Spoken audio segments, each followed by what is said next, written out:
Hello, everyone, and welcome to episode 20 of the Fifth Meeple Board Game Podcast. We are a group of diverse friends who offer our takes on the latest and greatest board games to hit our table. I'm your host, Chris, the intellectual introvert, and I'm joined today by the collector. Hey, this is David. And the Deluxeifier. You got Pete here. Unfortunately, Daniela is on vacation yet again, but I'm sure she's with us in spirit. Today, we have a very special episode lined up. As we record this, we just got back from Origins Game Fair in Columbus, Ohio. We had a great time, met some great people, played a lot of games, and we're going to tell you about all of it. But before we share our conventional wisdom, David, what's our topic of discussion for today? Yeah, so today we're going to discuss kind of a question if you're looking at going to like a con like we just did. So I just want to see what advice you would give to somebody that's going to like a convention for the first time, you know, whether it be Origins or Gen Con or PAX U, you know, what kind of advice would you give somebody that's going for the first time? I think one piece of advice that I hear a lot and I think does apply is make sure you stay hydrated. And that came and burned me in one of the protospiels we went to where I realized that I was playing all day and just you get so involved in what you're doing because you're having so much fun that you don't take care of yourself. And so maybe that's just part one. Make sure that you're drinking something and that you're taking care of yourself. Yeah, I know a big one for myself is make sure you got good walking shoes. You guys know my hip's a little on the sore side, and I struggled through. But, walking shoes, you do a lot of walking. I just looked at my mileage, and I think I was at like 5,000 steps or whatever it was, which isn't a lot for me. I perused the hall a couple times, and I know we took quite a few breaks. We went out to get lunch and things like that. So you do a lot of walking. So make sure you're prepared for that. As Chris said, stay hydrated. One other thing that I'm going to give from my point of view, come prepared. I did not bring a backpack. I thought, well, I'm just going to go for the day.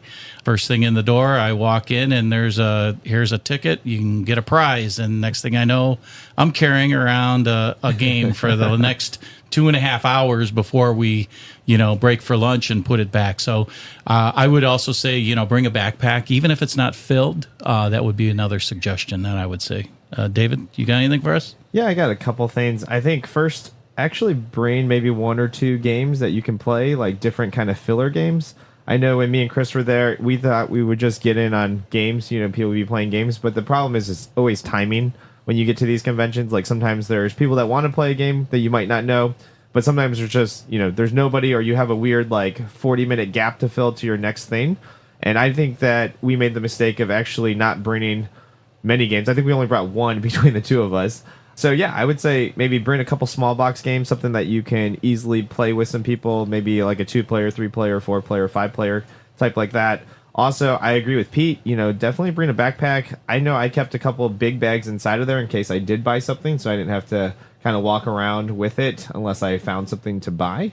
And then I would also just say bring some snacks, because you might think you're getting into a game that's only like an hour, and the next thing you know, like 3 or 4 hours go by, and you're like, well, I just missed lunch because it was 11 o'clock, now it's 4 o'clock. But having those snacks that you can snack on in between really helps. So that's what I would say if you've never been to one before. Yeah, and Pete said be prepared. The other thing I would say as far as being prepared, I think you should come with a plan, but also not be too beholden to it and not make it too tight.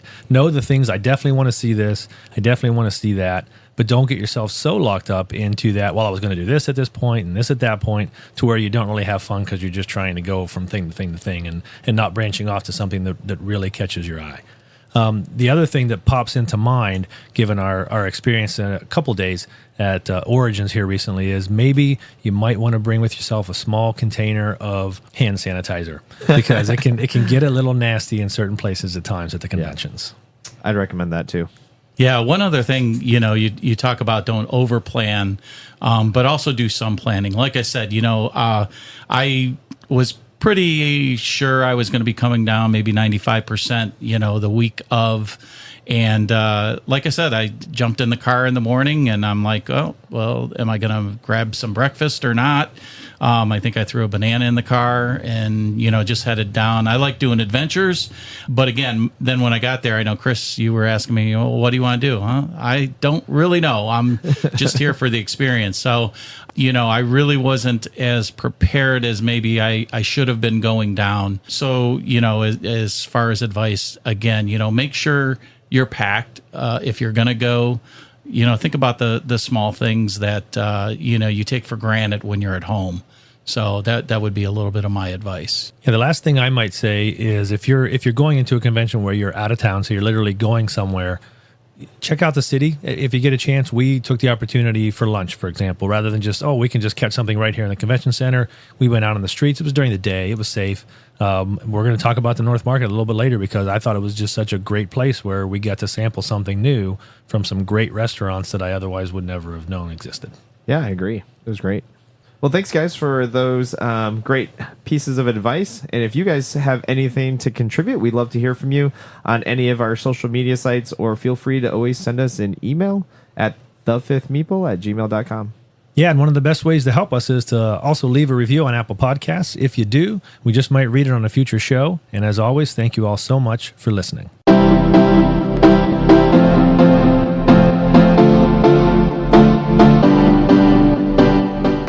All right, guys, let's get to it. Origins Game Fair in Columbus, Ohio. It ran from Wednesday through Sunday. David and I were there for the first 4 days, getting there when the doors open and staying until midnight each day. We were exhausted, but we loved every minute of it. Pete, as he mentioned, drove down, spent most of Friday with us. We've got tons to talk about. And one of the great things about conventions for me is it gives us the opportunity to try some things that maybe we might not otherwise do, whether it's trying a type of game you wouldn't normally play, or maybe at player counts you normally can't do, whatever the case may be. So maybe let's start with some new experiences. Anything new that y'all got out of Origins this time? For me, it was definitely playing social deduction games. I've never had the experience yet to kind of play that. It's kind of out of my realm of experiences in the board gaming world. And so the opportunity just to get to sit down and learn some of the games that we played, but also to play kind of like Blood on the Clock Tower we played. It was really cool experience just to, see that at a con, see a different side of a con than I think I would normally see. Also, we played an 18XX for the first time, wanting to dip our feet in there, and that was a wild experience too. So, yeah. Yeah, so let's talk a little bit about Blood on the Clock Tower. That was a game that, because of another experience that, again, we'll touch on later, we were like, do we really want to play that game, or did we just get turned off from that? And we decided, you know what, we're going to give it a go. I think it started at 11 p.m. It was the last thing of our day that time. And we said, you know what, we're just going to do it. We went up and joined the game, and as luck would have it, the way Blood on the Clock Tower works, everybody has a secret identity. There's some townsfolk, some outsiders, and then there's a couple evil people. And in our case, it was a 9-player game. There was a demon and the demon's minion. And as it turned out, and it's just pulling shits out of a bag, David and I were the two evil people. And so we got what I was looking for. I was saying, I want to be that demon, and I got to be the demon, and almost got killed and chosen on the very first vote. But then from that point on, it was just picking people off one by one, trying to stay secret. I had a blast with that, and I did not think that was going to happen. Social deduction games are really fun. I know, I mentioned to you guys at work, usually we sit at lunchtime and we play games. We usually only have about a half hour of time. So there's a couple go-to games that we play from a social deduction standpoint. One of them is Saboteur. If you haven't played that, that's really fun. So, social deduction is really cool. And I've heard good things about Blood on the Clock Tower. I think most people, or at least fans of that, really think that that's the number one game to play. There's other ones, Werewolf or Secret Hitler or whatever they are. It would be really interesting to see what the differences are in that game versus some of these other deduction games. Yeah, and it's not going to take over as my favorite type of game. I'm only going to play that so often. But again, I had a great time. And there were, I think, 3 teenagers and under that were in that group of ours. And what was funny is the next day we see them again, and they're waving to us, and Yep. we're waving to them, and so just in a short period of time, kind of made some connections there with a number of people. Oh, yeah, that was fun. I mean, you get the little kids on your team, and then you kill them off. It's a great time. Yeah, you do it nicely. You do it nicely and feel bad about it, but yeah, still, when they cross you, they're done. Yeah. Now you mentioned 18XX. We played 1880 China. That was both of our first times playing an 18XX game. We were supposed to get taught. The guy that was supposed to teach it decided he was going to a different table, and we got stuck with someone that just didn't really want to take the time to teach us, and we sat there for 4 hours playing a game that we just didn't understand. Yeah, there was 5 of us at this table too. I think 2 of them had played 18XX games before, and I think there's 3 of us that had never experienced it. And I think we were trying to be vocal about, hey, we've never played a game, and I think the guy just misinterpreted that we just didn't play 1880. because he kept using train references or like 18xx references that were over our heads. But the guy was like kind of a supercomputer because he was just like, well, this is your best move. And he just kind of moved stuff for us. So I think part of the game for 4 hours was, how much can I absorb, even though I have kind of no clue what I'm doing. But then kind of when the light bulb clicks, after the end of 4 hours, we didn't finish the game. But, they came around and said, hey, your session's over. You could finish the game out or not.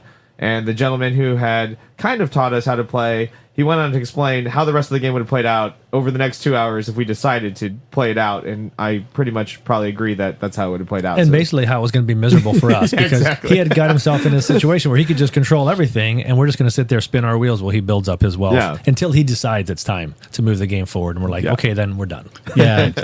Yeah. Teaching is really underappreciated sometimes. I know we do a lot of teaching when we're doing our games, and a lot of us or all of us, if we're going to learn a new game, we take a lot of that on ourselves. We'll watch, videos and maybe even download and read some of the rules. To go in cold, I give you guys a lot of credit, especially going after 18xx, man. Yeah, you wouldn't get me there. Well, recognize, Pete, we had the idea that, okay, we're going to watch a video, and then you search for a video in 1880. There's only a couple out there, and they're all like 6 hours long. Yeah. It's like, I can't watch a 6.5 hour prep to play this game. And so I think I watched 2 minutes of it, came in cold, and I paid for it for 4 hours. So yeah. But I still had a good time. I could see why people might like it. I think Chris at one point was going to leave the table, but then...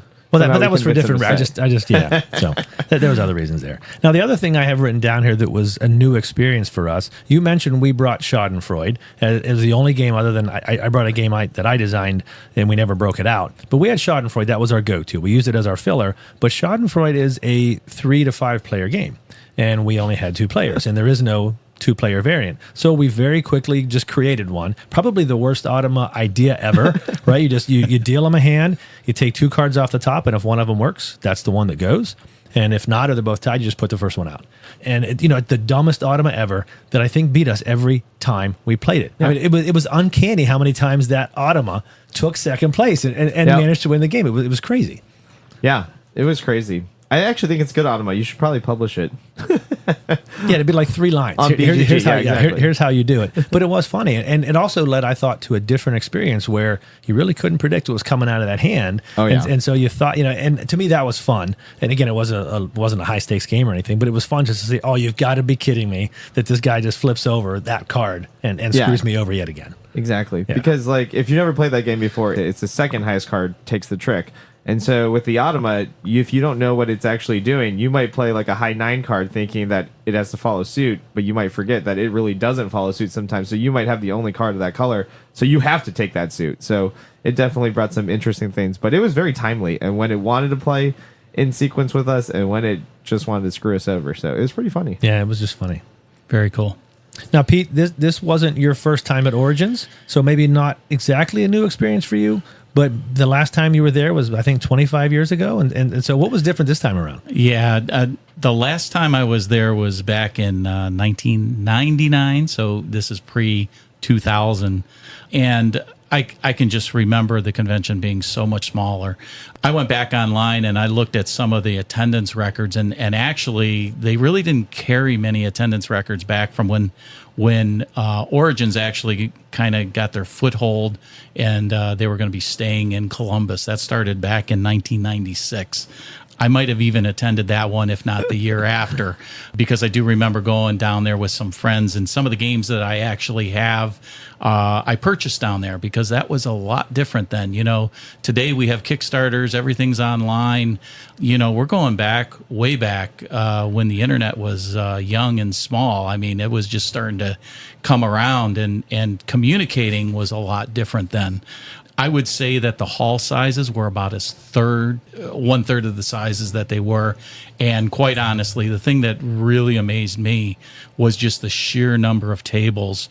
I mean, you had that one whole hall. If you guys haven't looked at online, check out some of the pictures that we got. I mean, just again, thousands of people in a hall. I do not remember that. When we did some of the gaming, we would go into like one of the side halls. There really wasn't that gaming experience. I do know Magic was kind of big at that time. So they did have some halls set aside for Magic the Gathering. They had some tournaments going on. But yeah, it was a much different experience. And that's kind of why I wanted to go with fresh eyes and not any big expectations or plan anything out. And, it was pretty enlightening for me. I mean, it was a long time ago. Cool. To me, the only other new experience I really had was going to a lecture. Basically, we went to go see Elizabeth Hargrave, who designed Wingspan, among a lot of other things. And sitting in the lecture that she was giving, it was a pretty intimate experience. There's probably only like 20, 30 people maybe in that room with her. And so you really got to kind of interact with her on a different level because it was a lot more intimate setting. And I felt like, going into it, I'm not necessarily a big fan of Wingspan, but coming out, it's something that like I'm looking at her games a lot more because I think she's really down to earth and just somebody that, you could totally relate to, as far as, somebody that really I feel like is good for the board game design world, what she's doing, and she's very enthusiastic about helping others out, kind of get their start, hopefully, too. But I felt after interacting with her just for a little bit, I came away impressed. So. Yeah, and I came away not only from that, which I agree. I really enjoyed that. Had a great time, learned some stuff. She gave us some really good nuggets. She did. But also seeing other people that were at those tables, it didn't seem like people were taking advantage of those people being available to them. And so if you do happen to go to Origins, make sure you're checking out those times when they're there because you may actually get some pretty good time with those folks to talk to them, learn. We got a picture with Elizabeth after the lecture, and that was an interesting piece. Yes, for sure. Very cool. All right. Well, we talked about new experiences. Another way to get a new experience is to try out games that aren't out there yet. So ones that, for example, are coming to Kickstarter. We actually tried 4 of those. I'm going to start with the one that was, quite honestly, a bit of a dud for me, or a lot of a dud for me. That's a game called Coalition Councils of the Republic. Coalition's Council of the Republic is a negotiation party game that plays up to 20 players and takes about 60 minutes to play. After drafting roles and breaking into several different councils, players negotiate with each other to forge alliances, broker deals, and potentially stab each other in the back, trying to ensure that the developing constitution falls in their favor. Coalition was designed by Josh Balog and Coco Lincoln and will be kickstarted by Spoonbill Games. David, what were your thoughts here? Ooh, this one was a little bit rough for me, too.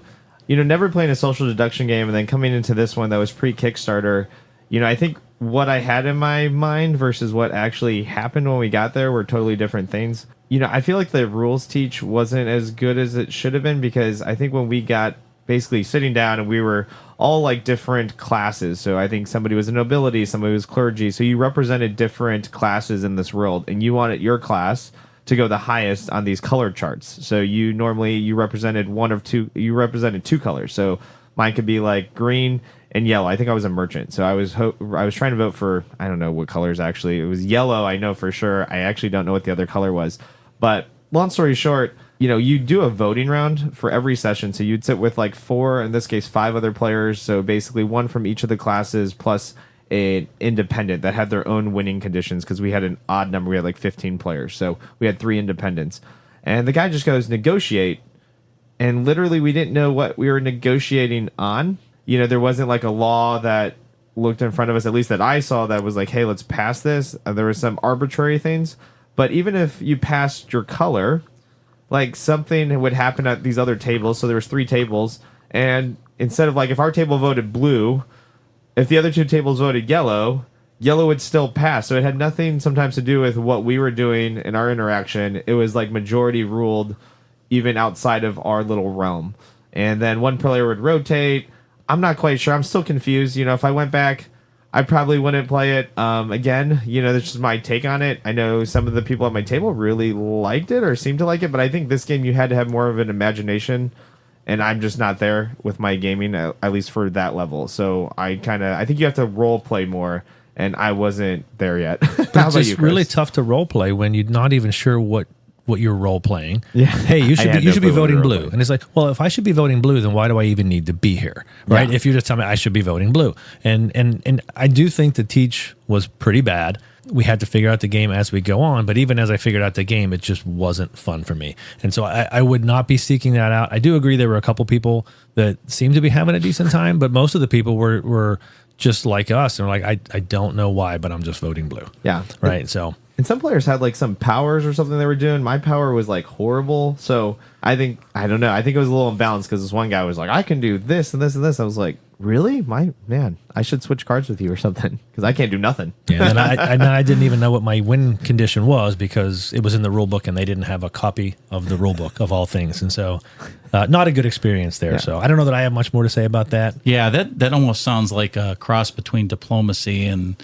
some other kind of game. I don't know what they were going for there. I wasn't part of it, so Yeah. But yeah, it did sound a little. Yeah. And they sold it as social deduction and negotiation. I didn't see any social deduction. It was pure negotiation, but you were negotiating for things you didn't even know what you were negotiating for. Yeah, So, I mean, it was almost to the point where we had Blood on the Clock Tower next, and it almost, I remember having a conversation with you and being like, should we just skip that? Like, if this is what it's going to be. Absolutely. We almost missed out on it. We almost decided, but, we decided to stick it out. So, yeah, and I'm glad we did. Yep.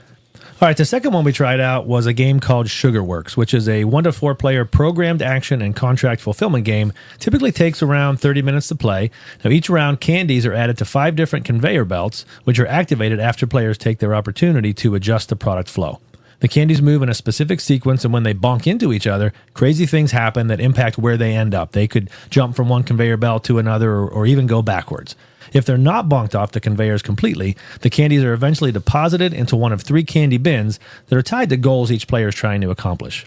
Sugarworks was designed by Josh Kester and Michael Young, who taught us the game and talked us through it, and is targeted to be kickstarted by their company Through the Ash in October of this year. They estimate their anticipated price is roughly $40, $39.99. Again, we met both of the designers. They demonstrated the game to us. Primarily competitive, also has a solo mode and a cooperative mode.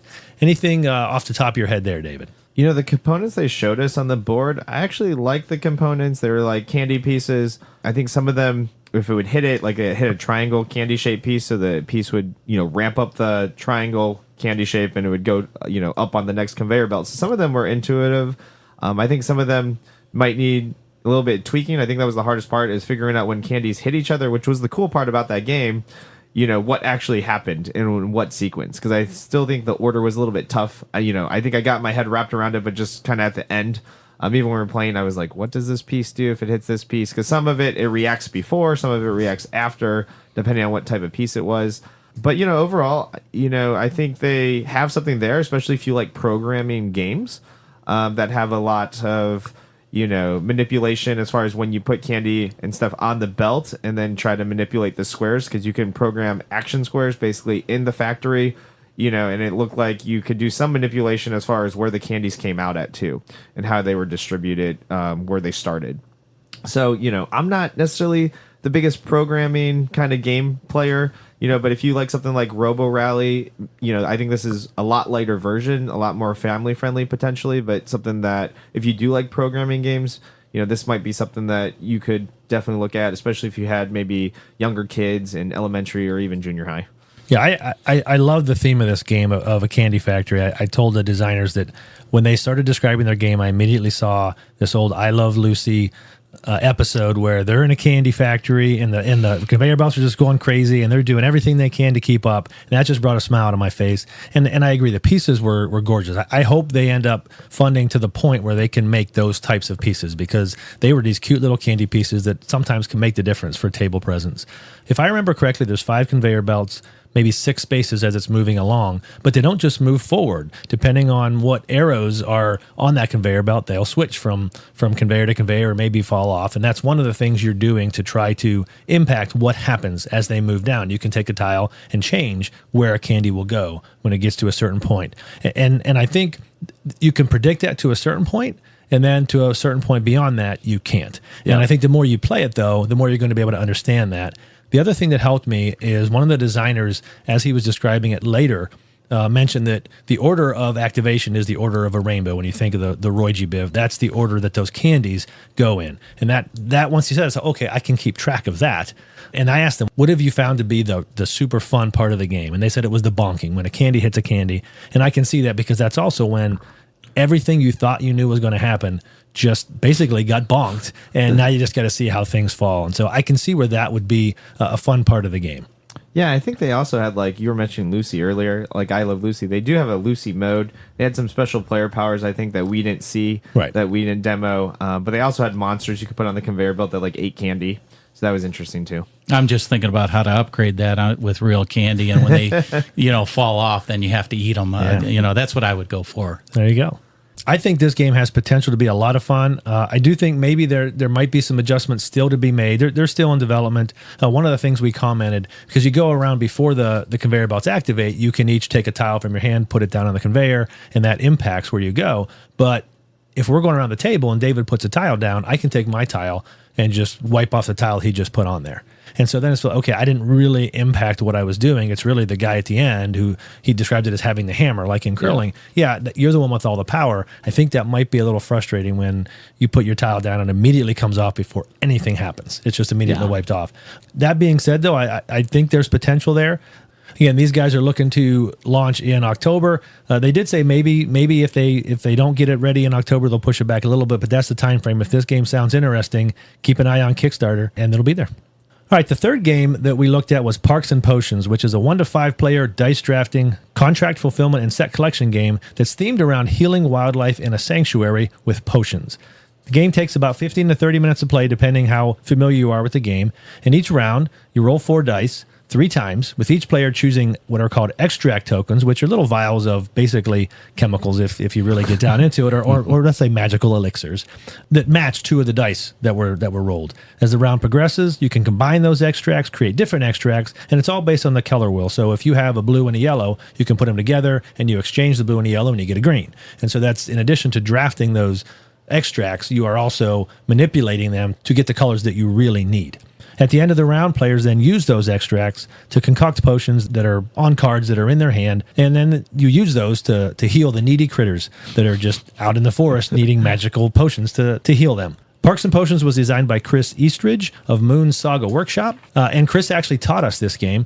He told us that it's targeted to hit Kickstarter in late September with an anticipated price of $30 for the base game. There will be a deluxe version. He doesn't know what it's going to cost yet. So what did you think of that one, David? I would say the first thing I noticed when we walked by, was those deluxeified pieces that we were playing with. There was these like acrylic kind of potion looking things that are kind of see-through, kind of not. They looked really cool. They felt good in the hand. And that really just caught my eye, as I was going by it. And, when we actually played this game, it played fairly fast. It's definitely on, I feel like, the lighter side. Overall, it was an interesting game. It played a lot, I feel like, in my mind, like Century Golem, but with dice rolls instead of like building a deck in your own hand. So you kind of had to rely on that. What did you think about it, Chris? Well, we played a 3-player game. We played the entire game. I won, so I liked it.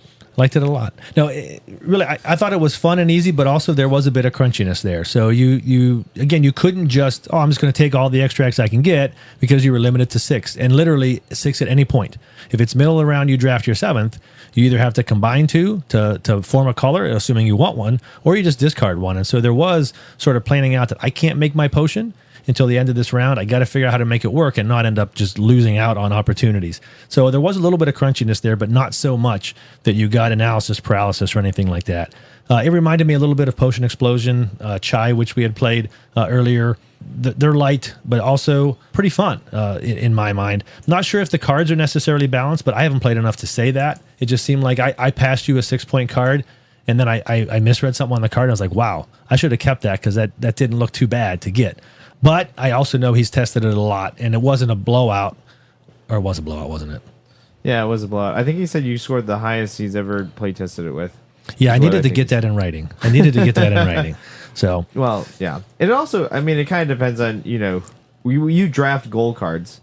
You draft the animals, and so it kind of goes around in a circle. But the weird part about that is you have 3 cards always in front of you that you're working towards, either animals or I think potions that you can make. You had the potion times cards. I'm not quite sure. Yeah, they were still animals, but it gave you a different way. Maybe they were worth only a couple. They were worth no points themselves, but they were multipliers for other types. Yeah. Yeah, and so I never got one of those cards. Anyways, so then, I got like 5 or 6. I'm just throwing that out there to Chris. Anyways, but I think that in this game, the weird part a little bit to me was that when we drafted, if I needed to draft 2 cards, I took 2 cards consecutively. Yes. Versus, taking one, then going to somebody else. Because sometimes, just how it fell, there was more power if somebody didn't know what they were drafting, that somebody could just take 2 multipliers. I'm not saying that happened quite a bit, but, I didn't see a multiplier. So Chris was the beneficiary because we played a 3-player game with another gentleman. And so it was kind of draft dependent. I would like to pick one. That's your turn. Keep going until we all filled up. I think it would have been a little bit more even spread. I think I just played it masterfully, David, and you just got to accept that. No, I thought it would have been okay. Draft 1, go around, and maybe okay if I need 3 and you need 2, I might at some point pick 2 in a row. But that way, if there's none of them there I want, and I'm forced to either take 2 or draw blind, I can pick 1, and then I have a chance to see something different. And so to me, I think that's the opportunity to make sure I at least get a chance to see something different. Do you think it would have been any different at a higher player count, like up to the 5? That's an interesting question because I don't think it would be, because of partly because of what David just mentioned, the fact that when it comes to my turn, I'm taking my 2. And so unless you implemented a different draft, it wouldn't be any different. And when you roll the dice, you're not drafting dice to where no one else can take it. You roll 4 dice, you take any 2 you want. And so whether there's 5 players or 3 players, you're taking what you want. And we did ask him, I think, David, you asked him about, did you have you chest tested a variant where you drafted? And I think he said it just got a little too thinky or too tough to play compared to what he wanted to make. Yeah, I mean, he had a lot of modes. I mean, he said he had a single player. There's also a co-op where you work together to cure animals. So there's definitely a lot of modes going on there that they had built into the game. Yeah, for sure. But I like the artwork too. I mean, yeah. Yeah, they were the acrylic chits. I loved them. The artwork was pretty cool. The cards, I think they're pretty close there. I think this game has a lot of good potential. I found it fun, and if he truly is able to put it out there for only $30 on Kickstarter, I mean, I would grab that. I had enough fun in that game to say take that. The last game that we tried that was a Kickstarter was called Natera, New Beginning. It was a 1 to 4 player worker placement game that takes between 1 and 2 hours to play if you play the full game. In Natera, you play the role of sentient and intelligent animal tribes building their new civilization in a post-human world. So workers can be placed in one of 5 different areas to earn rewards, or you can buy and use cards in what I'd call a mashup of Dune Imperium and Terraforming Mars, which is what the designer told us was the inspiration for the game.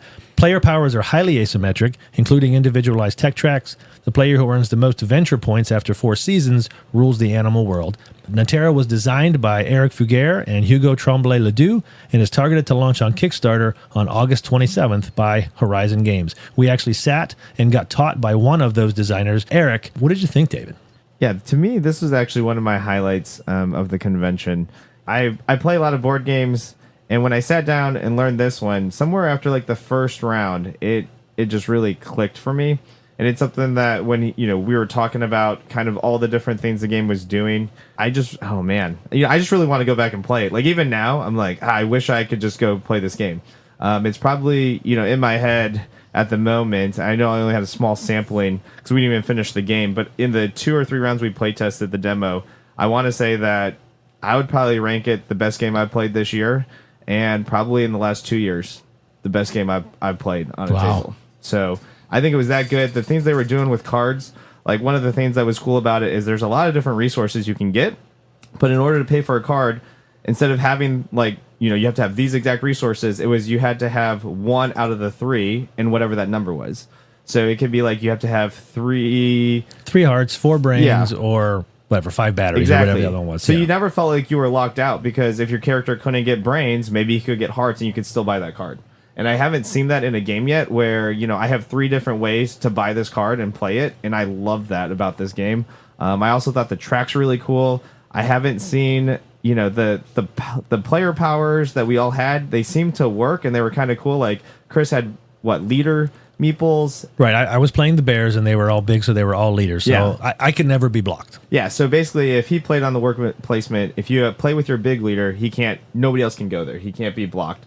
I had small raccoons and then 1 liter. So I could put the raccoons out there and they would do different things. But as long as it's a small piece, you can still go there with either another small piece or a liter. But once a liter's there, you can no longer go on that square. But yeah, I thought, oh man, I don't know. There's so many things about this game that kind of blew my mind as we were working there. And it plays like Lost Ruins of Arnak, where you can keep going as long as you can keep doing stuff. So I like that part about it too. You could just, you could decide when your turn in. I think, maybe Eric got a little annoyed with us a little bit because that last round we were all pushing. We stretched it out. Yeah, we stretched it out for probably another 20 minutes trying to do everything we could. And I think that's the testament that we were enjoying that game. And we knew, he said, hey, we're only playing 2 seasons. We're not going to play 4. And we're like, well, if this is our last season, we're going to keep going. Right? As opposed to maybe some of the other ones. I'm like, okay, how do I end this? This one, we didn't want it to end. Yeah, we didn't want it to end. Yeah. I mean, the guy next to us was the same way. And it was hilarious because I think it could have probably ended like at least at 20 minutes before if we were all just like, But everybody wanted to stretch out that game as long as possible and see how high we can go on the different tracks. Did you feel the theme came through, or was it kind of a pasted on theme, or I think did it kind of fit? No, I appreciated the theme. I mean, I wasn't sitting there thinking, oh man, all the humans are dead. But did I feel, looking asymmetric player powers, and we played 3 of them. There were several other that we didn't even get to see. He said there was like 10, I think. But it was like the someone was playing the raccoons, and so they could always get batteries, and they could just go out and get what they wanted. I was playing the bears, so I could, all of my guys were big, and I could get food really easily because that's hey there, boo boo, go out and get some food. So I did, and again, you go to different areas of the forest. Basically, you get different things. I enjoyed this game. There was a lot there, but it was very heavy from that standpoint. But I wasn't finding things that are broken, and something from maybe first time designers or hey guys going on their own. You're only going to get so heavy, or maybe there's flaws in there. But that game was just good, and you could very easily see this is coming out from one of the big producers or one of the well-known designers, but instead it was just one of the nicest guys I met at the entire convention. Just a great guy, and I thought a great game. Yeah, and I mean, a couple other things you could do. So you could like draft cards. There's 2 decks, so one's less powerful, but it gave you more opportunities to kind of build your engine because you could build an engine and tuck cards. And then there was another pile. So it's like level 1 cards or level 2 cards. You could draft either one when you picked up cards. Level 2 cards were more like end game. They gave you more points. They were a little harder to get on the board. But if you did get them on the board, they did more for you. But you could kind of play the game either way. You can try to build up that early engine really quick, it seemed like, or you can balance it out with level 2s. He was telling us that when they play tested, some people, take a risky strategy. They go for the heavier cards, where other people are taking all ones or a mixture of both. But I like that decision space where, I could choose what I wanted to do. Even though I didn't know what was in there, I kind of know what both of those decks, can kind of help me build. And so I like that about it too. There's just a lot of good stuff. I even think he was talking about like it's going to be drafting kind of like in Terraforming Mars. So as long as all the players kind of know the game, I think that'll be really good. I do think that, again, you might run into the problem if somebody knows the game a little bit more than other players. If you do a drafting system like that, it's kind of like Seven Wonders. Somebody might be able to run away with just getting more good cards if somebody doesn't know how to draft. So I think the way to even that out is just, deal them out like he did for us the first time and just randomize it. But I could see playing at a higher level with people that really know this game. That drafting element could be really a lot of fun. Yeah. So yeah, I think there's a lot there, and even the way he, I don't know if you want to explain to people the way they were doing the Kickstarter was actually kind of cool because it was like old school. Old school, yeah. We asked him about the anticipated price. He says he expects it to be $89. No stretch goals, nothing like that. It's just here's the game. We're independent folks. We're trying to get it published. We're not going to play all the games that happen in Kickstarter now. He's like, here's the game. We're just trying to get it out there. We did this because we enjoyed it. And here's what it is: $89. Do you want it? Great. Help us make this real, right? It's literally what Kickstarter was supposed to be, however many years ago. And to me, that was a plus too. Yeah, that was a plus to me too. To hear somebody kind of using Kickstarter for what it was actually designed to be used for, and not all these different tiers. They have different goals they can still hit, but it's just one price point. Yeah, which is really nice. So this is supposed to hit. Oh, did you have something? I was just going to say which one of us is going to back it, or all of us. That's exactly what I was just about to say. That this is supposed to hit Kickstarter on August 27th, and to me, this is pretty much as close to a must back as you get based on the experience we just had. I would say so. So that's coming off of your one. I was just that's you. No, that's you, Pete. But yeah, Natera, check it out. There is a listing out there on BGG. You guys should check out this game and mark your calendar for August 27th when hopefully it hits Kickstarter. Yeah, I think right now it has like 39 reviews because they've been playtesting at different places, and it has a 9.0 rating so far. Yeah. Just from people playtesting it. So I think that when word gets out there, it's going to be awesome. I think this game's going to be a hit. Yeah. So Natera was definitely one of the highlights of Origins for us. Well, let's go down that route. What would you guys say was a high point for you? Any category, just, hey, this was a high point of Origins for me. Well, I think the biggest thing for me, I mentioned this a little bit earlier, I was just really surprised at the number of people playing games. Going to the library, they had a pretty nice library there. You know, I don't go to many conventions. Like I said, this is my first one in 25 years. But it was, I was just really amazed at the number of people playing games.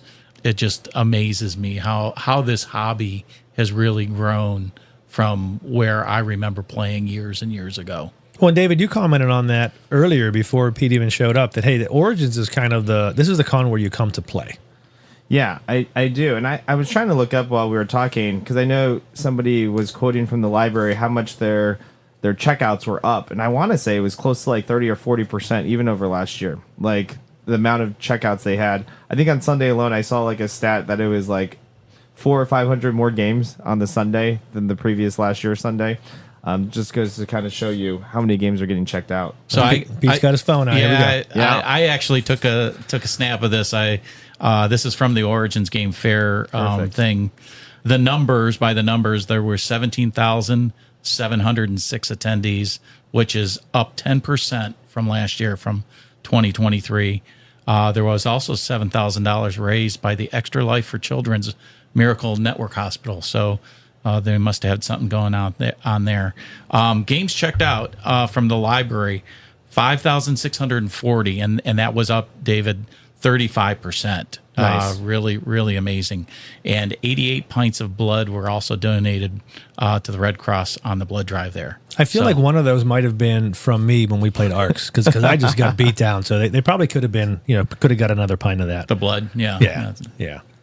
But that doesn't surprise me because there were a lot of times when we went into that library and it was just jam packed into the table area. Oh, yeah. There was just table after table after table. I mean, like to highlight to me too, I think Origins is definitely, it's hard for them, I think, because they're kind of in a weird time slot now where, Gen Con is about 6 weeks away. And so a lot of the publishers you see moving out. And so the exhibit hall might not be as packed, but I think that makes room for a lot of indie developers. I think you see a lot more indie games come in here. They have a whole Unpub room, and then we're part of Proto Clee, and they actually had their own room besides the unpublished room, which was interesting for us. And then just like the amount of people playing, I think if you want to come to a con and you actually want to play games, I think this might be the con for you. And just with the amount of people there, it never felt like it was super crowded, at least not to me.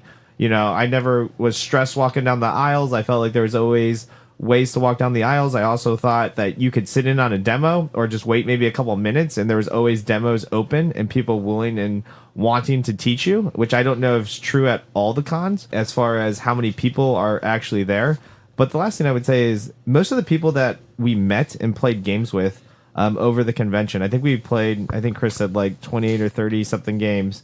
I think every single game that I played people with, they were just really genuine and really nice. Like, we probably met people from Boston, I want to say, from Indiana, all over Ohio, PA, and, just the people that we interacted with were just really cool. Whether we were teaching the game or they were teaching it to us. I even bought a game from some guy named Reed and his girlfriend, and then later we ended up playing games with Reed, which was Arcs, which, Chris didn't like, but I liked because I didn't say I didn't like it. Oh, okay. I just after the third round I was done, and I knew I was done. No, I wrote down the people too, and there were a lot of great people. I wrote down. We're going to talk about the guys from Bezier Games a little later. We'll give them their own section because they were so good to us, and I think had a lot going for them as well. We played Lock Up with Philip, but it was taught by Harrison, who I thought did an absolutely great teach. We know how to play that game, but yeah. I was like, okay, yeah, that's how you teach Lock Up. The guy who hadn't played it before was great. Zach Turner was there with his game Blood Runes, so he taught us his game and played along with us. We played El Grande with Talia and Mike, and that was a great time. We know how to play El Grande. They didn't.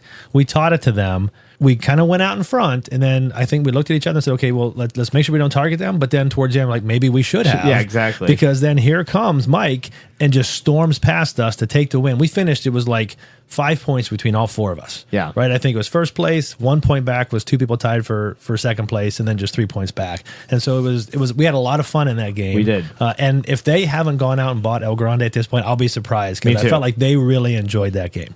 Yeah, that was a fun experience for sure. Yeah, so we'll talk about more people a little later, because I do want to talk about someone in particular. I also wanted to touch on a couple of games. So, David, you mentioned I had a list here. We played 32 games, 28 of them different. Two of the games that I had played for the first time, but that I highlighted as okay. We talked about Natera, but here's two other ones. One of them was Woodcraft, and Pete, you taught me that. I hadn't played it before. I loved the heck out of that game. Yeah, I figured you'd like that game. We talked about it earlier about trying to teach you, and I know that is a 4-player game, so sometimes that doesn't hit our sweet spot for what we're really trying to do on the fifth meeple. But it is a really great game, very thinky. I hadn't played that in a while, and like I said, I'm going to go back to what I talked earlier about teaching a game. Sometimes it's tough. You get a little rusty, and I know I struggled a little bit through it. Like I said, I played the game probably half a dozen times. But when we went into the library and we're trying to say, well, what do we want to grab? Woodcraft. Let's do it. And we brought it out, and it was a fun teach. You again walloped on me as usual. So maybe that's why I like. Is that how I determine if I like games or not? I think so. Okay. Yeah. But well, no, it did a lot of things that a lot of other games do, but it had some unique mechanisms in there too that I thought were pretty cool. Yeah, the dice manipulation on it is really, really cool. And then there's some tricky parts with it too, but a very tight game, and it goes pretty quick. At least, even I think the play was about an hour and a half, but that was a fast hour and a half even for a teach. So yeah, and a lot in there, pretty heavy. So we were talking about dice manipulation. So there were 3 different colors of dice there. I think they were brown, green, and yellow, representing different grades of wood. But you can only have a certain number of dice at the end of your turn. However, the dice manipulation is, hey, if I have a brown 5 and I need a 3, and I have a saw, I can cut that piece of wood. Yeah. Right. And I cut that 5 into a 4 and a 1, or a 3 and a 2. And then there's also, I think it was called resin, where if you have a 1 and a 2, I can glue them together and make a 3. And I thought, talk about the theme and coming out in a game. That to me was just perfect use of the theme to say, I'm cutting wood, I'm gluing wood together. I thought that was fantastic. Yeah, that's where really theme ties into a game and makes it easy to understand. You're not just doing things at random or trying to figure things out and trying to fulfill those orders. I mean, they look fairly simple. You're trying to fulfill them as fast as possible, and you're trying to figure out, well, how do I get this green die? And there's some challenges there. So it's a fun game. Yeah, I missed on that one. You guys played it, and I was in a different room. You were off in Neon Pub with him. So, and then we played Marrakesh. It was the last game that we played was Marrakesh. I don't know if that clicked for you, David. I really enjoyed that game. I think we missed a couple pieces in the teach. Other than that, I really enjoyed that. Yeah, I think we had our friend Nadine walk by, and I was conversing with her. I must have missed all the good teaching in those like 5 minutes, because somehow it didn't click as much for me as it would normally. I would want to go back and play it, but yeah, it's one of those games where you kind of build up in your head. It has has a tower, which I like towers, and you throw stuff in it. But it felt a little flat for me. Maybe it's just because I was really tired, and I was getting my butt kicked by everybody at that table. So yeah, this was the end of day 4, so we were running literally on fumes at that point. But I really enjoyed that game and was able to hold back and not go and buy it before I left. I had 2 other things that I had a lot of highlights from this. I really enjoyed Origins this year. One of them I mentioned earlier, and that was the North Market is like 1.5 blocks away from the convention center, which is basically, it looks like a warehouse, but it's got tons and tons of vendors there, where we went there either for lunch or dinner every day. Hubert's Polish Kitchen, I'm going to give them a shout out. I'm Polish. They had great Polish food there with really, really reasonable prices at most of those places that were in there. We ate at Pastaria, and then I think twice I went to Colo Butcher and Deli to get the barbecue burger. But now I'm getting hungry. But I thought that really close, and that's where I'm saying go out. We could have just, hey, there's a Subway right there in the hallway. I just grabbed that. But we went out. We went to the North Market, and I was glad we did, because we just kept going back. Yeah, it was a cool little place for sure. A lot of good stuff in that market. Pete, you went with us one time, didn't you? Yeah, we went to the Polish Kitchen. Okay. So yeah, it was good. Yeah. And then the last thing was we managed to play some Trick Takers with the folks from the Portland Game Collective Discord. I played Shut the Books and Le Plateau. two rare games that Plateau was really hard to find. Shut the Books, I think, is not available anywhere. But these were really hard trick takers, but I enjoyed them. It was like, okay, this is going to challenge your brain. So it was funny because we were talking to Jay Bernardo, who we're going to talk about here in a minute. And he's like, oh, yeah, we go and we play trick takers afterwards to give our mind a break. And then these guys whip out the hardest and most brutal trick takers that I think I've ever played. Just real briefly here. Playing Shut the Books, you're dealt 15 cards, four suits of 15 cards each. You're dealt 15, and you have to bid how many you think tricks you're going to take. But to make that bid, you take cards out of your hand and lay them face up on the table, and those cards are no longer in your hand. So people are going to have different number of cards, so you're only going to end up playing the number of tricks that, whoever has the least number of cards, that's how many tricks you're going to do. But when you're placing that, let's say I put 3 cards down, I'm not only saying I'm going to win 3 tricks, but that card matters. If I put down a blue 8, I also need to either win a trick that was led blue or that I played an 8. And do that for all of your bids out there. And if you don't get all of that right within one, you're losing points instead of getting points. So just really brutal, really mind burner. And I think the longest part of that was deciding, what am I going to bid? Because it's just so hard to figure that out. Yeah, and over at my table, we also played a really hard to find game called Cockapoo Buddy and Party, I think is how it translates. It was all in Japanese, so I was just taking the guy's advice on how he was teaching it. But basically, it's a co-op game, a co-op trick taker, where you are trying to capture cockapoo, I guess, and creatures in the forest, I want to say. And you're doing it by basically playing tricks down. So on each trick, there is like a Tetris-style type tile on it. And so if you win the trick, you get to place this tile. And what you're trying to do is you're trying to surround the creatures that are on the board. And if you surround them, then you win the game. You have to surround them orthogonally. Diagonals don't count. So it seems like an easy game at first. The pieces vary in size from little 1 squares all the way to these really weird shapes. And there's 4 different suits. So 4 different colors are in the game. And as the game progresses, how it gets harder is that on some of the creatures, one side of them might be blue. And so you can only play blue tiles on that side. Also, if another blue tile touches another blue tile in the game, you automatically lose. Or if you run out of space to place a tile anywhere on the map legally, you also lose. So there's a lot of ways you can lose this game. So we played like first 3 levels and we were whizzing by. We're like, this is easy. Also, you get 13 cards and you only get to play 10 tricks to make these things happen. So it's kind of like The Crew. You're flipping through a campaign book together. You can't talk, you're just getting your cards and hopefully sussing out, what's going on at the table. So, after playing the first 3 levels, we're all experienced trick takers. Let's amp the level. I think we went to level 18 out of 22. And that level barely got us. It got us in the end. It came down to the last card.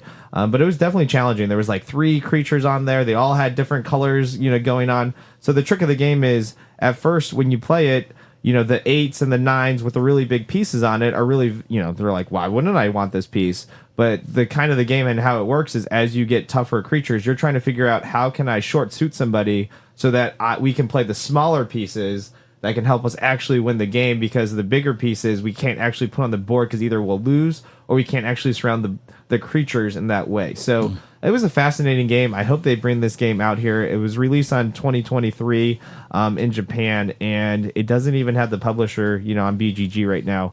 But it was an awesome game, a game that I would definitely play, especially if you like The Crew. I think it takes Crew to kind of that next level, and I really enjoyed it. It's something I haven't seen before. So some pretty complicated, but yeah. I thought challenging but fun trick takers that we went over there. I wrote down a few other things just as far as the people we played with and some nice experiences. The first game we played, David, was Zhangguo. We played with Laura and Ryan. Great people. I thought it was a perfect start, except for the fact that it's a 5-round game. We finished the 4th round, and we're like, oh, you're out of time, clean it up. And that was a little bit anticlimactic, especially since we started late and we actually still had 10 minutes left. Paige Walsh taught us Chai, relatively simple game. I mean, you're drafting tiles, you're forming teas with basically a contract fulfillment game. But that's a game I'd certainly seen before. Wanted to try it out. I think it took us maybe a half hour to play, but it was a fun game. Scott he just had a stack of games at a table. I think this was the end of our third day, and it's just a sign that said, "You pick, I teach." Right? And we're like, "Well, that I like you, sounds Scott. awesome." That was great. Exactly. Wow. And so we just sat down, we picked one, we played Portal of Heroes. My understanding is that was a game that Mayfair put out just before they folded. Pretty good game. Scott was telling us he can't believe someone hasn't picked it up. I agree. Yeah, thanks, Scott. I actually went out and bought that game on you eBay. really? Yeah, so it'll be here in about a day. But yeah, I liked it. It's about $13. I found it brand new, so had to pick up that deal. And yeah, it was really good for a short filler. And then we played a lot of games in the Bezier Games area there. We played a couple of them with Nolan and Sarah, just a couple of hands each. But that's where Jay Bernardo really came in. He works marketing for Bezier Games, and he spent a lot of time with us, teaching us games, and as well as showing us some of the new games he had out. One of them was Xylotar. David, what did you think of Xylotar? Xylotar is like this trick-taking game where it's like trick-taking and deduction kind of mixed together, where you don't actually, like, somebody else puts your kind of hand together, if I remember, and you actually play everything face down. So there's about like 10 colored trumps in this game. And so kind of like if you've seen the Xylotar, if not, there's a picture with Chris holding it up. So I'll make sure we get that on our Facebook and Instagram pages. But basically, if you're doing it, you just have to put the cards kind of in number order. And on the back of the cards, because you don't actually know what the number is, it'll tell you like a range of whatever that suit is. So it could be 0 to 6 or 2 to 9. So you can kind of gauge, but every turn you either have to follow suit, I'm pretty sure, if you can. If you don't, you can play anything else onto the table. And basically you're trying to figure out where you want to put cards down, because when your actual bid comes through of how many cards you have to win, you have to take 2 cards that are adjacent to each other on your side of the map, or in your hand, and you flip both of them over, and one of those numbers then becomes your bid. So it was very interesting. I definitely liked it. I think I would definitely play it again. But yeah, some cool stuff. I haven't seen that before. I like deduction. I like trick taking. So it was. I would definitely want to play this one again. Yeah, it's a trick-taking game where you never see your cards until you play them, right? You're going to get a hand, I think it was 15 cards, but all you know is that they go from lowest to highest. Yeah. From one side to the other. You can never lead highest, whatever. Right, you can never lead highest, but you have to follow suit. So you can see the suit color on the back. But yeah, you have to play a card, and then all that you mentioned deduction. So when I play a card, I turn over, I see it's a 3. I know everything to one side is less than 3, and anything to the other side, but you don't know what they are, right? And I think I arranged your hand for you, and there were a lot of zeros. There were a lot. There were a lot of low ones. Zeros. Yeah, but yeah, I thought that was a really interesting game, and the more you play it, the more you might figure it out. The other thing about this game, and it's available now. You know, I see a lot of people doing the alphabet challenge, and I always see people posting, anybody got a good game for X? What can I play for X? Well, this is a good game. Go out, grab it. Xylotar, if you like trick takers, it's a good one to grab, and it also gives you that X game that helps you finish your alphabet challenge. Is this the one where the polar bear plays the magical instrument or something like that? Okay. Or It's a xylophone. Chris. Or Chris. Yeah, it's a xylophone guitar mashup. It is basically what it is. A Xylotar. Yeah. Played by polar bears. Well, of course. Okay. Yeah, why not? I'm not sure why the polar bear comes in, but there was definitely a polar bear. Yeah, exactly. And I think too, like, you're always paying attention to what other people actually have in front of them, because you're looking at colors a lot. Meaning, like, you're looking for Trump, like, oh, I see Chris has a red one. I have another red one. I think red was actually Trump for the whole Red was game Trump, too. yeah.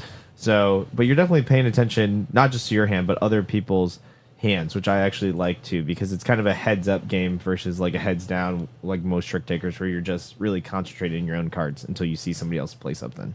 We also played Sandbag at Bezier Games. I'll be honest, wasn't my bag, so to speak. I thought there was a lot of complexity for the level of game that it was. Of those two, Xylotar was the one for me. I can see where that would apply, or that would maybe attract some people, but it wasn't my kind of game. Yeah, it wasn't really my type of game either. I would have to play it again. I don't know if I totally understand everything we were doing. It seemed like there was a lot of, like, I could just keep exchanging my cards, if I had bad ones. So I'm not quite sure. There's just a lot of ways to get out of taking a trick. And I'm not quite sure that I understood all of the rules for that game, actually, because I feel like there was little details in that game. Yeah, I think this one would have to play a little more, but I would say if it sounds like, or you want to check it out, go online, look at it, because there were a lot of people that were carrying around Sandbags. So it definitely attracted a lot of folks. It just wasn't my bag. Bezier Games also has 2 games that they're going to be bringing out for the first time at Gen Con, and that was Sears Catalog and Rebel Princess, and those both looked pretty good. And I think those are ones that, I wouldn't mind getting my hands on both of those. Yeah, I'm in agreement with this one for sure. They looked good. Sears Catalog, I'll just start with just the box, and I'm old enough to remember when I was a kid would have, for example, the J.C. Penney's and the Sears catalogs. And one of the things you did leading up towards Christmas was you got out that catalog and you circled all the games and all the toys that you wanted. And that was the look on here. But it's not Sears catalog, SEA. It's SEERS, where the theme is this woman can see the future. And so now she's kind of sharing that and using that. Yeah, and it's actually not even a trick taker, Chris. It's actually more of a shedding game. So it's kind of an almost shedding game / a little bit of trick taking. But basically, when one player runs out of cards, that's when that round ends. So that player scores nothing, and then everybody else actually scores their hand. And so your goal is to score the most points, but there's a lot of ways to minus points. And I can't even tell you all the variations Jay was telling us because it seemed like it was a little complex without actually playing the game. We were just talking about a game. But basically, it seems like a really good shedder / with trick taking in there. But yeah, it seems really good. Yeah, it was an interesting twist now that you say that, to where you didn't want to be the one that got rid of all their cards, but you wanted to almost be there. Yes. Right? You wanted to be close and Yeah. have the least number of cards, but not be the one that actually sheds them all. And so you're walking that line, and I think as you get closer, I think it was less than 5 cards or something, a new rule kicks in for you, and so you're kind of in the danger zone there. Yeah, exactly. Yeah. You want to be not the first one off the cliff, the second one. No, I'm Yeah, you're sort of standing there watching the person fall. So. Yeah, exactly. And then the other one was Rebel Princess. Yeah, so Rebel Princess is a trick-taking game where everybody kind of plays a princess, and your goal is you're going to this ball, and everybody is trying to basically, their Prince Charmings come in, and they're trying to propose marriage to all the girls at the ball. And so you're one of the princesses. Some of the princesses in here are like Snow White, Little Mermaid, Cinderella, stuff like that. There's a lot of different princesses in this game. And so your goal is to be the last one, or the rebel princess, that does not have to get proposed to or married off. And so that's what you're doing. It's a trick taker, so everybody's got kind of variable powers. It takes place over 5 rounds, representing the 5 days of this party that you're at. And then each round has a special rule that makes each game totally different. Some of the cards, one stands out that had a mirror on the actual card inlay, and it was pretty cool. And I think that was a bonus. So that's not necessarily going to be in every one, but I think maybe if you're a Gen Con, you might be able to get your hands on the card, is the way I understood it. So if you're going to Gen Con, I would say definitely go check that out. They also had blueprints of Mad King Ludwig there. I didn't get a chance to play it, but it was what I would call a draw and write, or a flip and draw, whatever you want to call it. But this one was you are drawing some really crazy shapes. But what was really cool about this was you weren't drawing on it a regular piece of paper. It was what I would call almost an onion skin or tracing paper. You grab that card, you slip it underneath, and then you can trace it out. And there were a lot of pretty cool blueprints being put up ultimately in that game. I didn't buy it. I was able to resist myself from getting it. My guess is if I had played it, I probably would have bought it. So yeah, it's pretty cool. I also want to just say, if you don't know Jay does a channel on YouTube called Cardboard East, where he actually highlights a lot of games out of Asia. And so if you've never seen that channel, or you're interested in trick takers, or kind of what's hot in Asia, might come hopefully, our way someday, check out his channel, because it's actually really cool. I watched it even before I met Jay in person. So yeah, it's a good channel. We talked about Bezier Games, and so that they were out in the exhibition hall. I would say they had one of the better exhibits out there with respect to showing their game, being able to try all their games. What else about the exhibit hall did you guys think really stood out to you? I was, again, this is going back, from my last experience. I was really amazed at just the number of different types of vendors that were there. I mean, there were dice, there were miniatures, there were shirts, there were games, there was just a lot of everything, which was kind of cool. Like I said, I remember going back then, it was a lot of war games and more of the board type games. But this just had a lot of different things, vendors, pieces and bits and bits bins and custom trays and things like that. I thought that was really cool that, again, we talked about this really isn't a convention to go buy a lot of games. There were some games there. There's really a lot of other stuff, which I think was really cool. Yeah, I mean, you listed off a bunch of stuff, and then I'm thinking there were tabletop mats. There were the tables themselves. Pretty much anything adjacent to gaming that you might be interested in, there's probably going to be a couple of booths. Yeah, that was really cool. That was pretty much my takeaway. I think going back next year, if I do go, I'm going to keep that in mind when I'm looking at getting stuff, because I think they're It might be a lot of good gifts that you might be able to get friends who game. We all know how hard it is to buy for your gaming friends, especially when, not knowing what games they want or things like that. Sometimes getting that adjacent components are really a good way to go. Yeah. Yeah, and for me, I just want to give one shout out to Outset Games. I think we stopped by their booth on the last day we were there. They had like 6 games out for demo, and we actually played this game called 5 Minute Mystery and 5 Minute Dungeon. It was designed by Connor Reed, and Connor Reed actually taught us how to play 5 Minute Dungeon.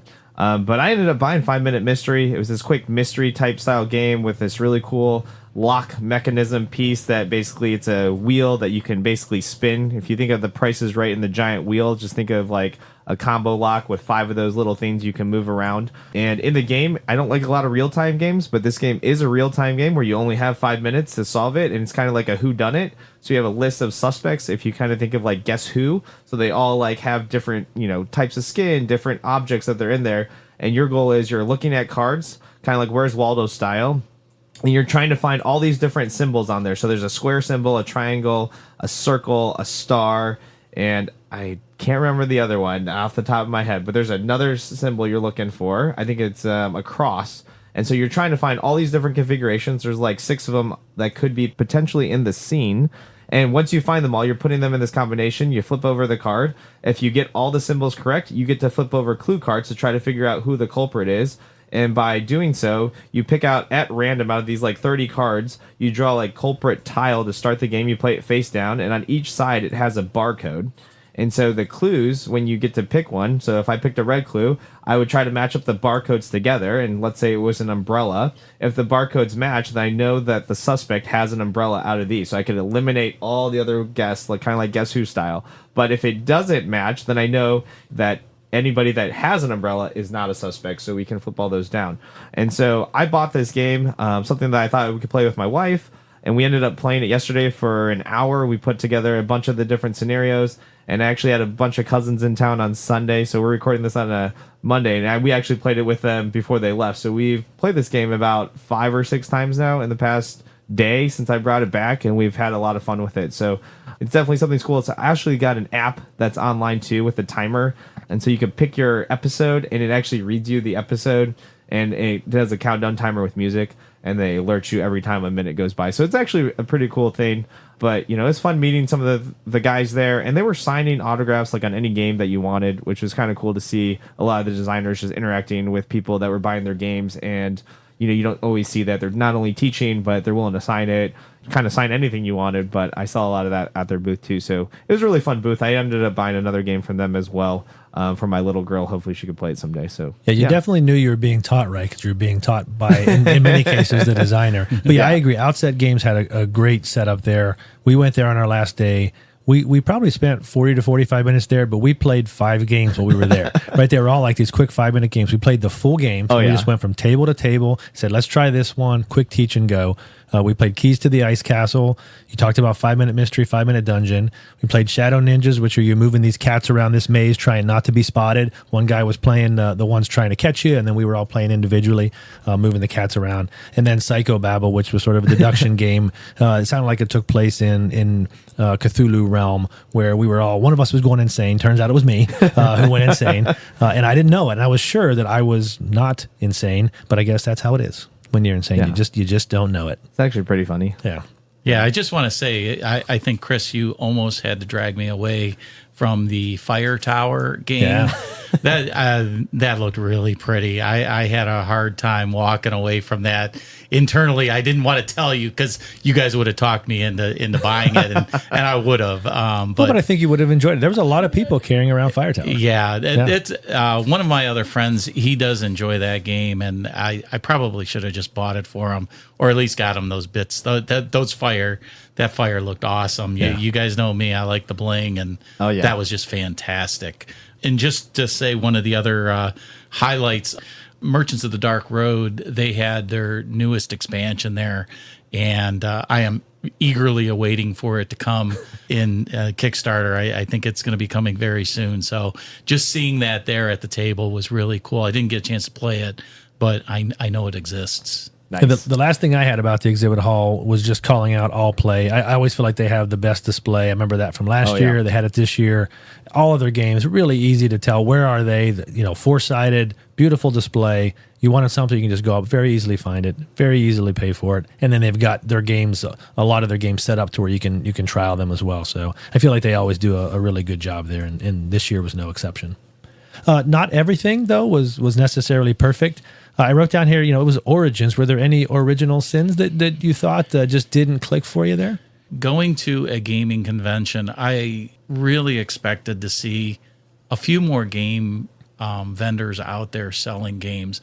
There was a quite a few, but I really expected to see more. And we talked about that a little bit earlier, that this is more of a play gaming convention than it is to go buy the new games. I know Gen Con, I think, is really the place if you want to go and get new games. A lot of them are, you mentioned a couple of them that are going to be coming out and available there.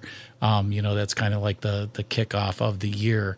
I guess that's the thing that I missed a little bit. I wish there just would have been a little bit more. I know there were some there, and again, they were fantastic.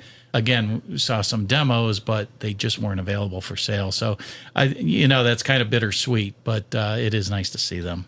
This time for me, I guess one thing was a big miss is I love going to like the unpub rooms where unpublished stuff's being put out by first time or maybe even multi-time developers. They're play testing their stuff, and I love play testing games. It's something that I like doing. Done it, I think, the last 2 years at Origins and a bunch of other stuff. But this year, the session I went to, because I didn't see everybody's game, but the session that I went to on Friday, I would say the games needed work. I didn't find anything. When there's 30 games on a table and you play about 4 or 5 of them and you're looking around and you're like, I hope it gets better.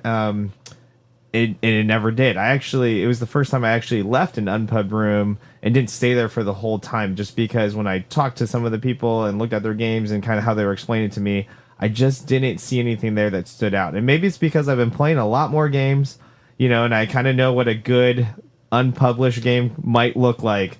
And I think for me being a playtester, it's, I'm trying to give good advice, but also trying to tell people, we do have a lot of games that are being made in the industry right now, and not everything, I think, has to be made, or it shouldn't be made. And I think as a playtester, my criteria has really gotten to, not the mechanics, not the artwork, anything like that, is like, after I'm done playing it, is this game fun? That's the question I ask myself, and that's the question I ask a lot of the designers when I interacted with them is, I rate the game on, is this game fun, first and foremost? And I say the 4 or 5 games I played in there, the level of fun factor is probably like a 2 out of 10 on almost everything I played. And I just think that was really tough to stomach, because normally it's not like that. In the unpub room, you can't even get me out of there. I'm normally playing games with people way afterwards, or we're going down to the playtesting area and just setting up there. And this year, I don't know, the session I went to, I just didn't see anything. So that was a really big miss, and something that I always really look forward to at Origins. And for me this year, it just wasn't there. Yeah, and part of unpubs, and maybe even more so proto spiels, is you got to be willing to give your true feedback, and you got to be willing to receive it, and hopefully it's done in a respectful way, but it needs to be honest too, because you don't do anybody any favors telling them how great their game is if it's not. Yeah, right. And I don't think you tell them how to fix it. You just say, this is what didn't work for me, or this is this is why. Hey, if I saw that, I might not walk back to it, or this is what I liked about that game. Focus on that. Yeah, and I think there was a lot of first time playtesters there too. It seemed like the tables that I had sat in and the groups I went around with, because they were nitpicking a lot of the artwork and just stuff that's very much cosmetic, and it doesn't actually really matter, because if the game actually gets published, it's probably getting a whole redo anyways. But a lot of the comments, at least in the sessions I was with, were very cosmetic or very like flavor texty. And, to me, it's like, are the bones of this house good? If the bones of this house are good, then let's go from there. And then I think when I said some of my comments, just kind of being a more experienced playtester, then a lot of them were like, oh yeah, it was really repetitive, or something like that. But, nobody, I think as a first time playtester too, nobody really wants to come out and actually say what they mean. So they're just going to be like, but, you should tell some people, because maybe they should go out and they should put Betsy down out back and start over on something new, because we don't need another Betsy, you know? Yeah, and again, do it respectfully. Do it respectfully, but be honestly. Yeah, so you're talking about a couple games that maybe didn't hit it for you. We mentioned a couple earlier. I played a trick-taking game called Mori, Mori. definitely wasn't fun for me. And it was a 5-player game, and we all just agreed, that one hand was enough. We played Copenhagen out of the library. We played it twice, and I was sitting there thinking, well, it's kind of showing its age. It was okay, but it was like there wasn't all that much there.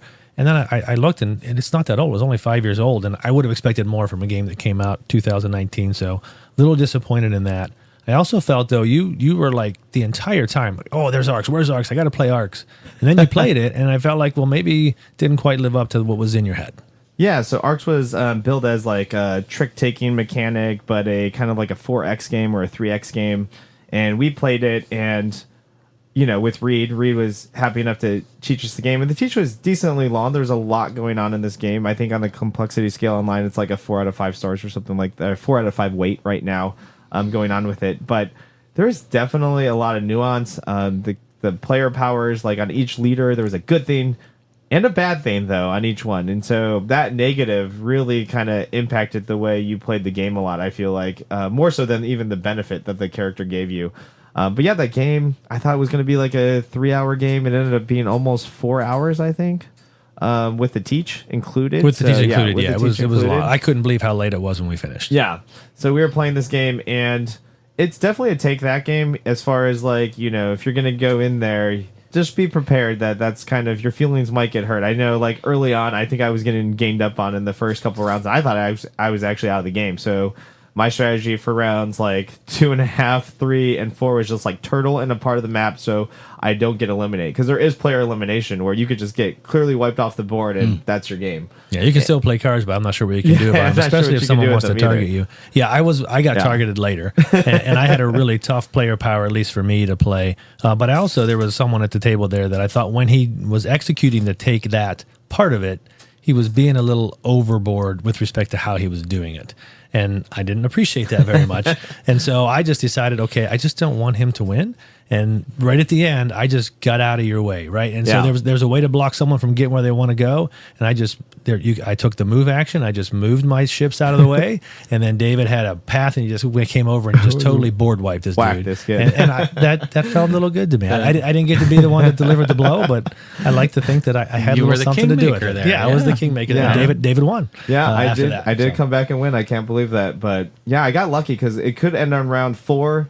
He needed 27 points, and the guy had 26 points because I did something that I didn't even know I did, and I basically canceled out a point of his, so we had to play another 40 to 50-minute round. I'm sure Chris loved that. But I was really hoping it would end. Yeah. But once it did, it was like, I have one goal here. Oh, yeah, exactly. It's no longer to win. You were lucky he was at the table. That's really what it comes down to. Yeah, but it was fun. I'm glad we met Reed, and it was a good time. Yeah. Anything else that missed before I relive one of my darkest moments? I was going to say, are you going to bring up that? I don't know if that's a miss for me. That was kind of funny, but it is kind of a miss. It was a miss for me. I think the vendor's called Wild Bill's Gourmet Sodas or something like that.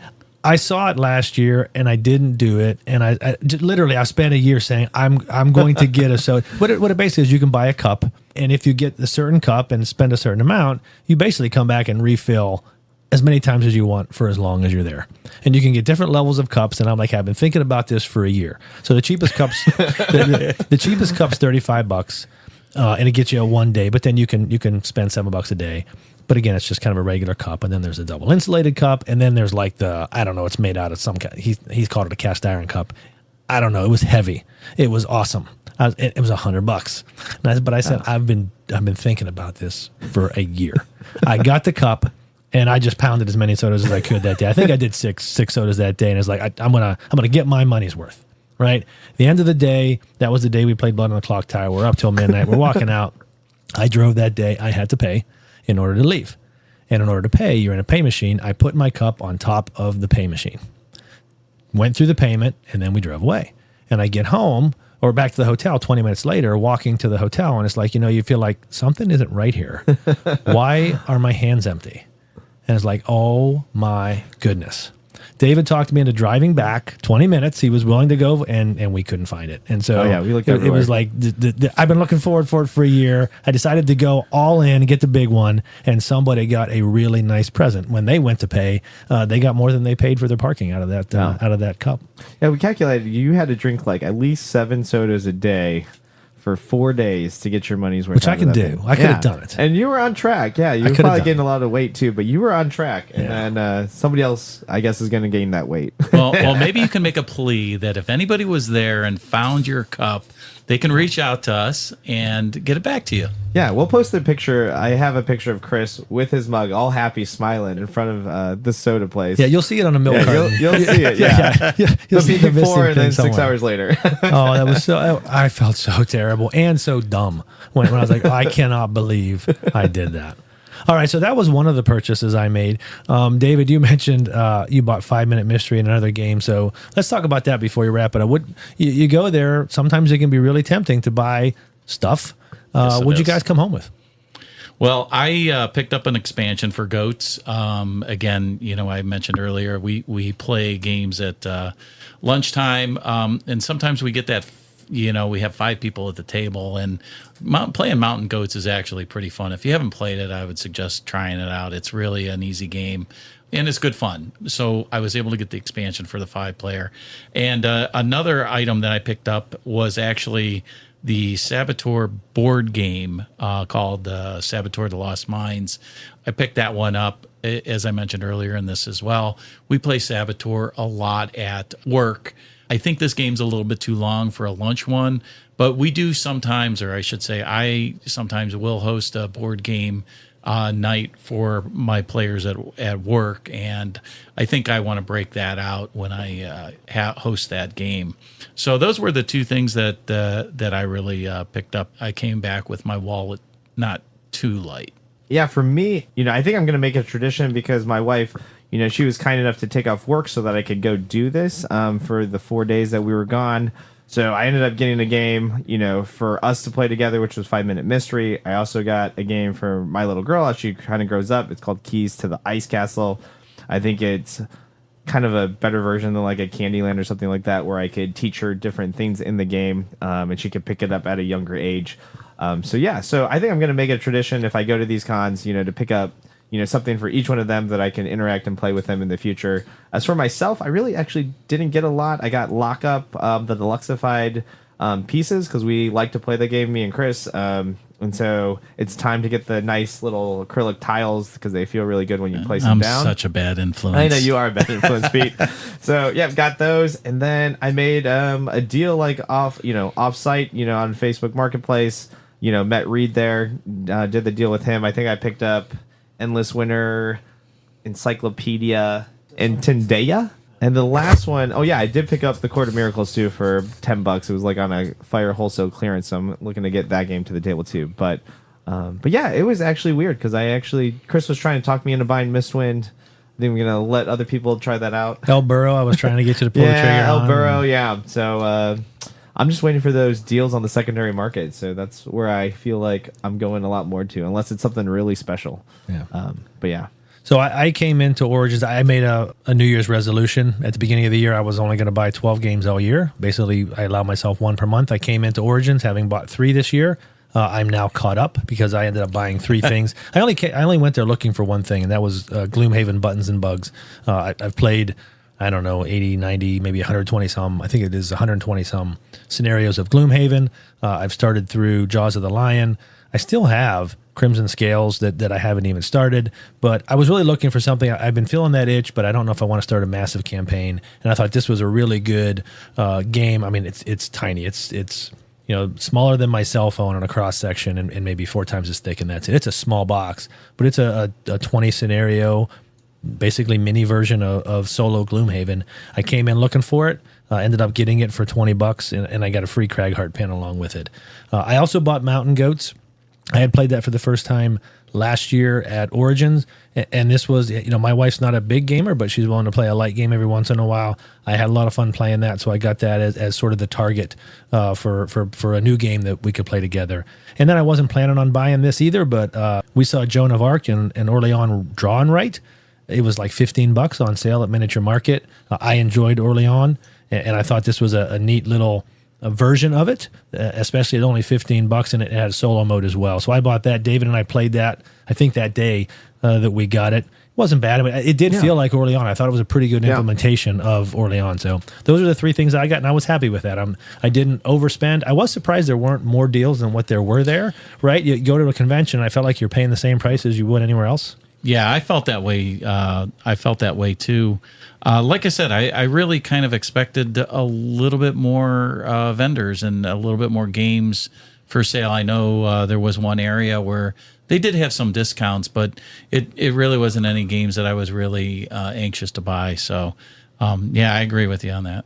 Yeah, I feel like if you were into like card games, kind of like Magic or stuff like that, I feel like there's a lot of people showing off like different systems of those games, which I'm not really into, but I feel like there's a lot of vendors there that were building kind of all those kind of games. Cause I kept seeing playmats and cards and different versions, but it's just not something that I'm into necessarily.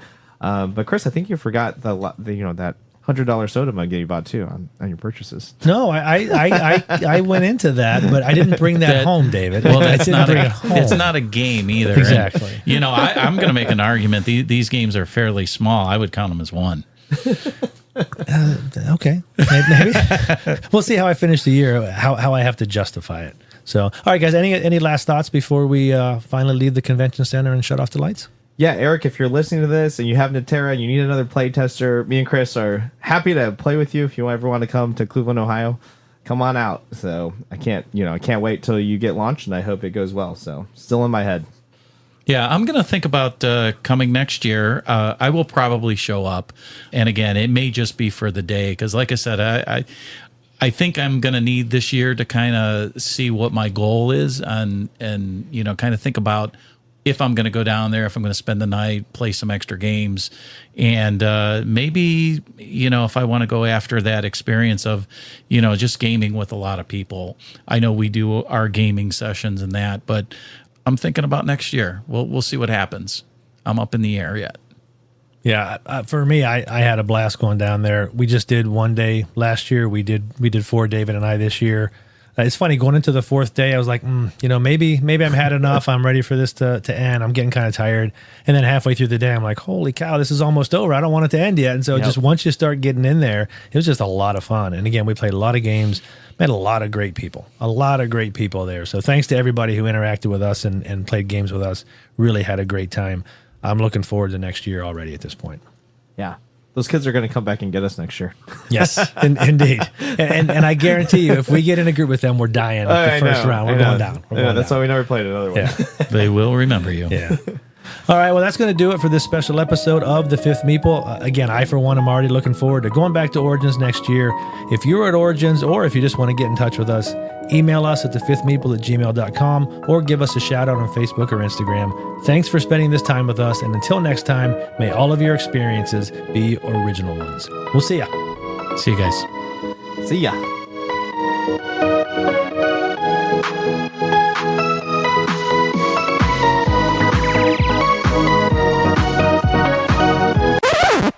Which was Schadenfreude or Schadenfood. I don't know how to pronounce that. Schadenfreude. Schadenfreude. Yeah, there we go. Yeah, social deducting. Yeah, but yeah, definitely. I don't know why I'm saying definitely.